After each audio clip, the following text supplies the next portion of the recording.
বাংলাদেশে বর্তমানে কিডনি রোগীর সংখ্যা ডে বাই ডে ইনক্রিজ করতে আছে।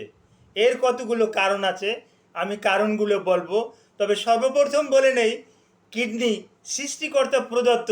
এই কিডনির ভিতরে নেফ্রন দিয়ে গঠিত। এক একটা কিডনিতে 12 লক্ষের অধিক নেফ্রন আছে। এই সৃষ্টিকর্তা ওই একবারই নেফ্রন কিন্তু রিজার্ভ করে পাঠাইছে। এই কিডনির নেফ্রন যদি নষ্ট হয়ে যায়, নূতন করে নেফ্রন কিন্তু রিজেনারেট হয় না, নূতন করে নেফ্রন কিন্তু আর তৈরি হয় না। যার পরিপ্রেক্ষিতে এই কিডনি বা আমরা যাকে রেনাল বলি, বাংলা আরও একটা নাম আছে বৃক্ক, এই রেনাল, কিডনি, বৃক্ক, এগুলো আস্তে আস্তে করে এগুলো নষ্ট হতে থাকে, বিভিন্ন কারণে নষ্ট হতে থাকে। এগুলার নেফ্রনগুলো ক্ষয় হতে থাকে, নেফ্রনগুলো ড্যামেজ হতে থাকে। কিন্তু এই নেফ্রনের যখন একটা কিডনির 70%, একটা আশ্চর্যের বিষয়, কিডনির যখন 70% নেফ্রন নষ্ট হয়ে যায়, ততক্ষণ পর্যন্ত রুগীতে কিন্তু অনুভবই করে না। এই ব্যাপারে একটু আলোচনা করব। আলোচনাটি মনোযোগ দিয়ে শোনার আমন্ত্রণ রইল। আসসালামু আলাইকুম রহমতুল্লাহি ও বারাকাতুহু। আমি ডাক্তার মীর শহীদুল ইসলাম। আমার চেম্বার শুভেচ্ছা 255, ঐতিহ্যবাহী শেখ গার্ড, সিলেট। জি, গুগলে গিয়ে যদি ডাক্তার মীর শহীদুল ইসলাম কথাটি লিখে সার্চ দেন, আপনি আমার সম্পর্কে বিস্তারিত তথ্য পেয়ে যাবেন। দর্শক শ্রোতা, আলোচনা করব কিডনি নিয়ে।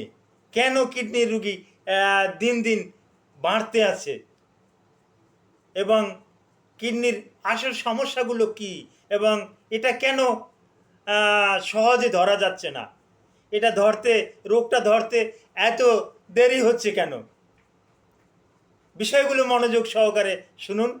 একই কথা আমি আবার পুনরায় রিপ্লাই করতে আছি। আমাদের এক একটা কিডনিতে নেফ্রনের সংখ্যা থাকে 12 লক্ষের উপরে। এই nephron is as like a filter. এটাই আপনার ছাঁকনি কাজে, আমার কিডনি আমার ছাঁকনি কাজে কিন্তু ব্যবহৃত হয়। কিন্তু এই ছাঁকনি বা এই নেফ্রন, এটা যদি নষ্ট হয়ে যায়, এটা কিন্তু পুনরায় কিন্তু আর গঠন হয় না। যেমন কথার কথা, আমি একটু চুল কেটে ফেললাম, নখ কেটে ফেললাম, এটা আবার বড় হবে, আবার গজাবে। কিন্তু শরীরের আরও বেশ কিছু অর্গান আছে, নূতনভাবে তৈরি হয়। কিন্তু কিডনির যে নেফ্রনগুলো আছে, এটা নূতনভাবে তৈরি হয় না। ঠিক এই রকমের আরও একটা জিনিস তৈরি হয় না।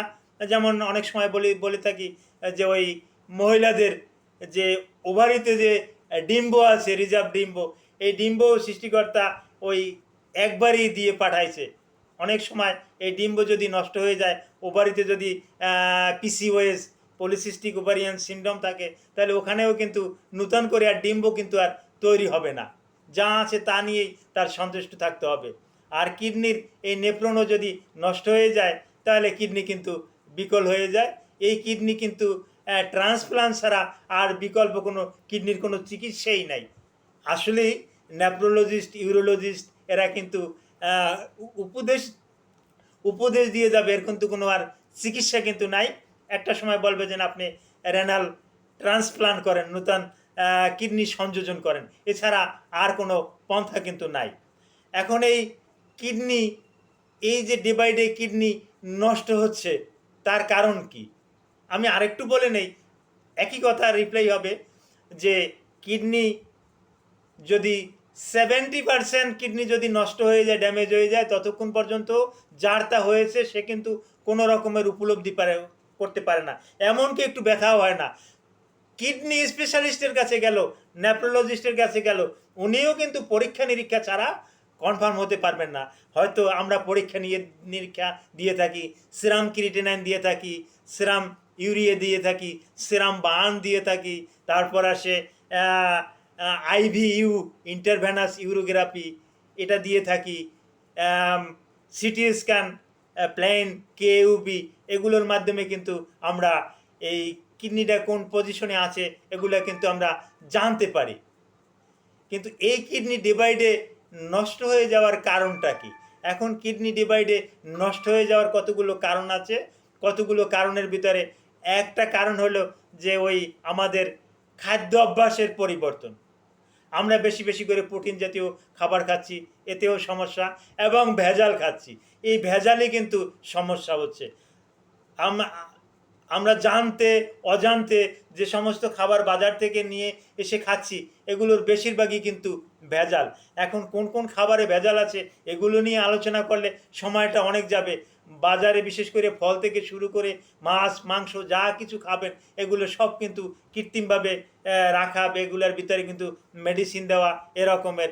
আর একটা জিনিস বিশেষ করে ভেটেনারিতে ইউজ হয় এরকমের, বিশেষ করে আমরা যে পোলট্রি মুরগি টুরগি খাই, ব্রয়লারের মুরগি টুরগি খাই, এগুলারে বেশ কিছু অ্যানালজেসিক দেওয়া হয়। এই অ্যানালজেসিক খাই, যার পরিপ্রেক্ষিতে মানে all kinds of analgesic is harmful for our renal.